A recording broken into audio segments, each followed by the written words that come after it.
83, 85, 94, 99, 2004, 2014,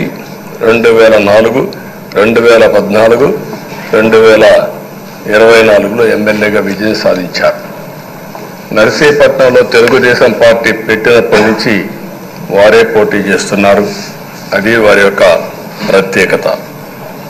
7 సార్లు ఎమ్మెల్యే గెలవడం, 16 సంవత్సరాలు మంత్రిగా పనిచేయడం, 1996లో అనకాపల్లి ఎంపీగా గెలుపొంది 2 సంవత్సరాలు అక్కడ పనిచేయడం, తెలుగుదేశం పార్టీ పాలిట్ బ్యూరో సభ్యుడిగా 10 ఏళ్లు పనిచేశారు.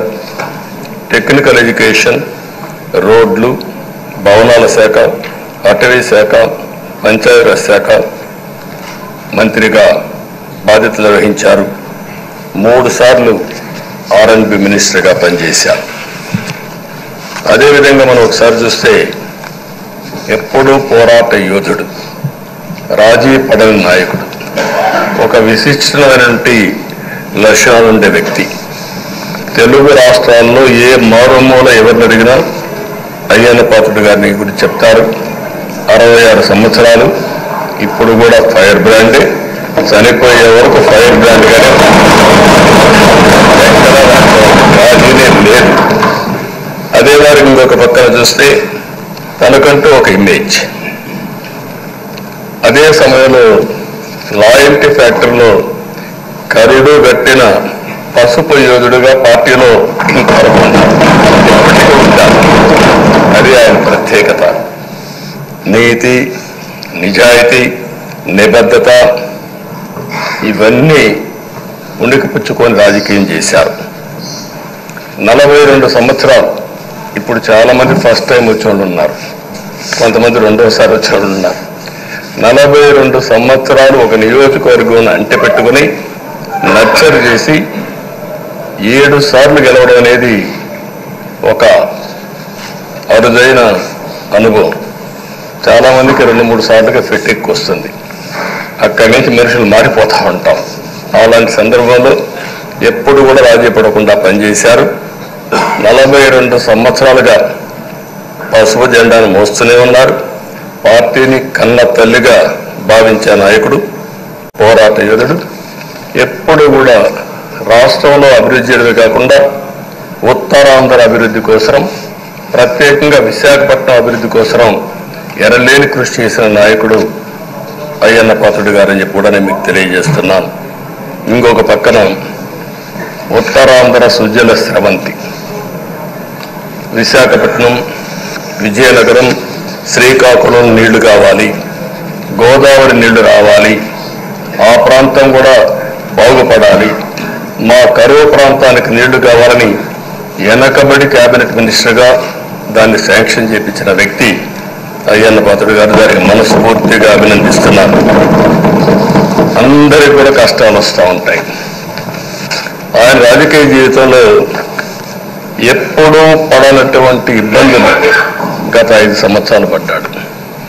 మామూలుగా కూడా కాదు, తన ఇంట్లోకి 100 మంది పోలీసులు పంపించారు, గోడలు పగలగొట్టారు, రాత్రిపూట భయంకరమైన వాతావరణాన్ని క్రియేట్ చేశారు. ఒక స్టేషన్లో కాదు, అనేక పోలీస్ స్టేషన్లో కేసులు పెట్టారు. రాత్రుల్లో దేశపోయి స్టేషన్ టు స్టేషన్ తిప్పారు. ఎక్కడా భయపడలా, ధైర్యంగా ఉన్నాడు. 23 కేసులు పెట్టారు. అందులో దగ్గర 10 కేసులు ఒక సిఐడినే పెట్టారు. అయితే రాజీలేని పోరాటం చేసి మనోనిబ్బరంతో ముందుకు పోయిన వ్యక్తి. కడాన మనందరం గుర్తుపెట్టుకోవాల్సింది 62, 63 సంవత్సరాలు ఉండే వ్యక్తి పైన అత్యాచారం కేసు కూడా పెట్టారు. ఇవన్నీ కాకుండా అంటే ఎలాంటి పాలకులు ఉన్నారు, ఎలాంటి జరుగుతాయి అనేదానికి ఒక ఉదాహరణ ఇవన్నీ జరిగాయి. అయితే ఒక్క విషయం ఉండే సభ్యులందరికీ విజ్ఞప్తి చేస్తున్నాను. ప్రతి ఒక్క నాయకుల్లో కూడా ఒక స్ఫూర్తిదాయకమైన సంఘటనలు ఉంటాయి. అందుకే ఇన్నిసార్లు గెలుస్తారు. అలాంటి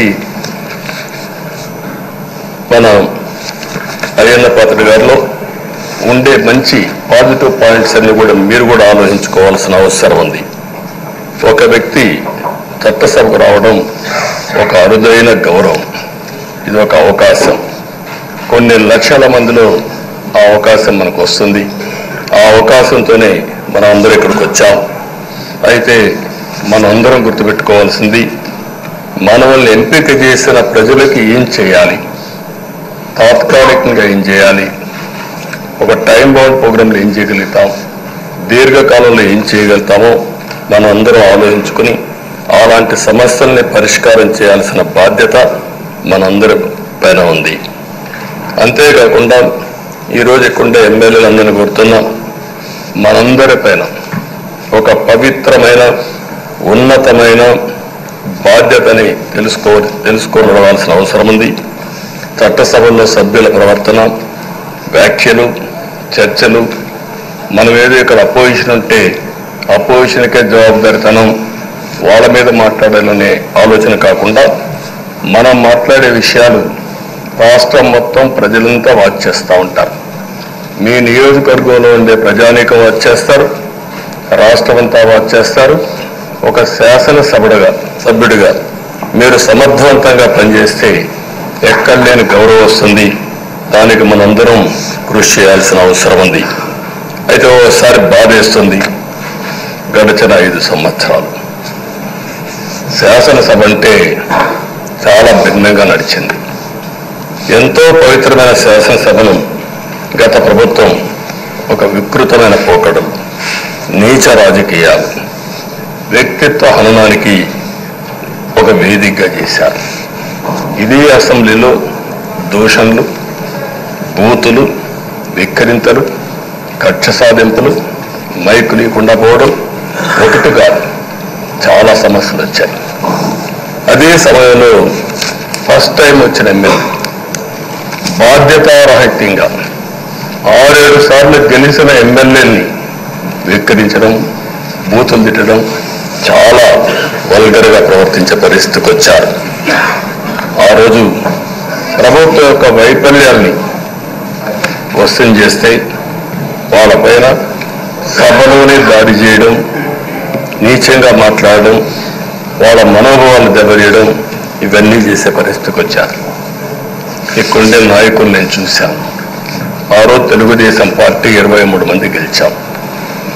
జనసేన లేరు, బీజేపీ లేరు. కానీ ఆ 23 మందిని గెలిచినాక ఇదే అసెంబ్లీకి వస్తే వాళ్ళు ప్రవర్తించిన తీరు మీద చూస్తే చాలా బాధాకరంగా ఆ రోజు పనిచేసే పరిస్థితికి వచ్చారు. ఆ రోజు ఒక్క విషయం మీరు చూస్తే, నేను కూడా ఇదే హౌస్లో చాలా బాధపడిన సందర్భం రోజు ఉంది. మెంబర్స్ అందరం ఉన్నాం. నన్ను గురించి, నా కుటుంబాల గురించి ఇష్టానుసారంగా మాట్లాడితే కనీసం యాక్షన్ తీసుకోవడానికి నాకు మైక్ ఇవ్వమని అడిగాను. మేము నిరసన తెలియజేసి వెళతామని మైక్ అడిగితే మైక్ ఇవ్వలేదు. ఇవ్వకుండా మీరు చూస్తే మామూలు సంఘటన కాదు. ఆ రోజు నేను ఒక మాట చెప్పాను, ఇది గౌరవ సభ కాదు, మీరు నాకు మైక్ కూడా ఇవ్వడం లేదు.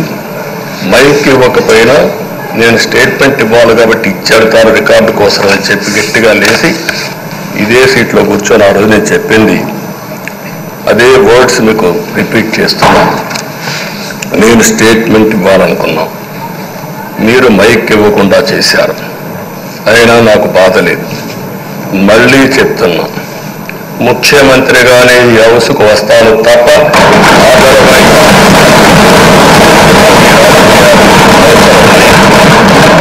ఇది ఒక గౌరవ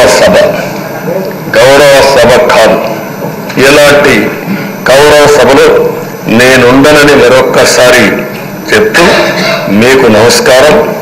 ప్రజలకు విజ్ఞప్తి చేస్తున్నా, నా